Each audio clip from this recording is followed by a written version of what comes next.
Hi everyone, good morning. Welcome to this edition of Monday Morning Musing. This is Steve Crosby. And the first thing I need to tell you is if you hear noise in the background, that's because it's 101 degrees in Texas and the AC is running. I do love you, but I don't want to sweat this out. So the AC may be giving a little background noise and there's nothing I can do about it except thank God for Mr. Carrier in Syracuse who invented air conditioning. So a little bit of background noise may be in this summer's series. I'm going to be doing 4 or 5 weeks on the topic of the way, W-A-Y. It's interesting that the followers of Jesus were not called Christians until Antioch. They were first called Christians in Antioch, which means little anointed ones, and it has its own implications, which I'll get to in just a minute. But it's very interesting to me that the early church community was known as the way. Now, whether that was something people that observed them identified them by, or is it a name they took themselves, isn't quite clear. My hunch, my leaning is it was a tag that people described to them, and it may have even got absorbed into the community together. Christians was originally a derogatory term. Now, it's amazing to me, and by the way, I know there's a cult that's called The Way, and we're not talking about that, all right? So don't way out on the front end of this. But the word the way has implications. It means there was something that was lived out in practice that could be specifically identified. And the way in which that was specifically identified became a descriptive for the people. Now, it's interesting for me to read different Reformation-based theologians and Protestant theologians and see the lengths they go to avoid this. And it goes something like this. Well, yeah, that's important, but doctrine's important too, and teaching's important. And I find it very interesting that most of the people that are making that argument are in one way or another dependent on their income for teaching. So anything that would say teaching isn't important is going to be threatening to them. Of course, what we think and believe is going to shape how we live and what we live from. But nevertheless, the early Christian church wasn't called the think. It wasn't called the believe. It was called the way. And we're going to unpack that a little bit over the next few weeks.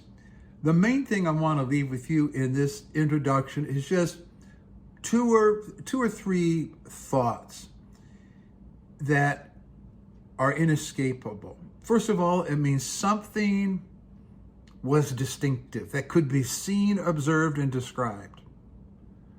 Secondly, the introduction of doctrine as the main defining characteristic of a follower of Jesus, and particularly doctrine unaccompanied by any ethics, is a much centuries later development in Christian history. It could be argued that it really didn't even exist until Luther, because Luther is the first person who separated justification and sanctification and made them a separate issue. For Luther, justification had no transformative element, so it had nothing to do with how you live. As a matter of fact, in Luther's disputes with the Anabaptists, he said this. He said that in terms of their outward expression of life, the way they lived out the Christian experience, this is his word, they were faultless. He could not find any fault. But he qualified it by saying, but that is irrelevant, because what matters is doctrine. And that is so unfortunate, but that is also the DNA that we have inherited. If you're a Protestant evangelical, that is part of your DNA, whether you're conscious of it or not. And you see the working out of this all over Facebook, because all the arguments on social media in our inhospitable and uncivil culture that we live in today is all about fighting about how to read and apply the Bible. Now think about this. Those first century believers who identified or were identified as the way weren't reading the Bible. There was no canon. If they were a Gentile community, they weren't reading Torah. If they were a mixed community, that gets into the Paul versus Jerusalem debates, and how much they were reading and how much they weren't is debatable. But the literacy rates in first century Judaism and first century Palestine at the time of Christ ranged from 3 to 15%. That's the range I've seen. The low is 3% and the high is 15%. The mean is about 8%. It was skewed toward the upper classes that could afford an education, and it was also skewed towards males. So the notion that your first century believer was doing Bible study and devotions with a scroll under their arms is absurd. In a small village, you would be lucky if there was one scroll in the whole village with one person who could read it. And yet, this group of people could be identified by something called the way. The way. There's a way. There are these people who are followers follow a certain way.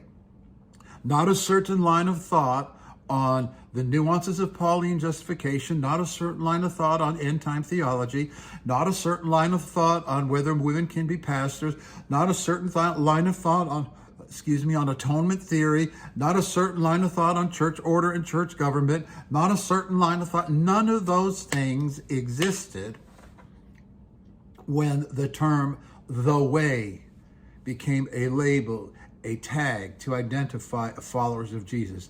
I believe it has everything to do with a quality of human existence. These people were living on planet Earth in a certain distinguishable way which they could be identified. Now, a bird has 2 wings. Very hard for a bird to fly with 1 wing. Yes, teaching is important. That's 1 wing. But teaching without an ethical output, teaching that does not result in transformation and conformity to the Jesus way, which we're going to talk about later, what that way is. It's something very specific. Teaching without an ethical output is just hypocritical rhetoric. Ethical living without conformity to the doctrines of the Jesus way, again, something very specific. And I will say right now, it is not the preferential peccadillos of fundamental evangelical Western Christianity. The way was defined by something very specific. So ethical living without that attachment to the core apostolic doctrines that they adhere to is just self-improvement or the Rotary Club. It's just a human benevolence. And you know what? Human benevolence is fine. I'll take that over non-benevolence.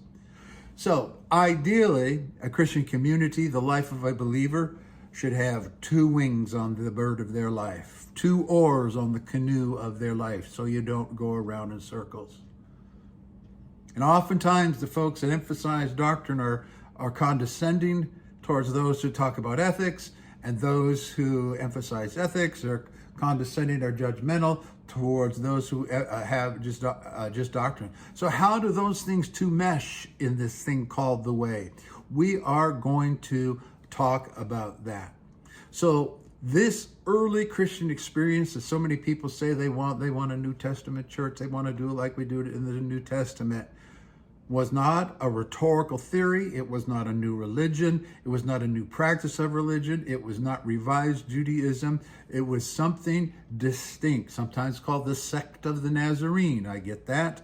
But in Acts, it's referred to as the way, and later on becomes identified as Christian. So in the next few weeks, we're going to talk about this element of the Christian journey called the way in 4 broad categories. There's a thing that we call the killer bees, you know, like a bad horror movie. Well, I call this the living bees, the bees that bring life.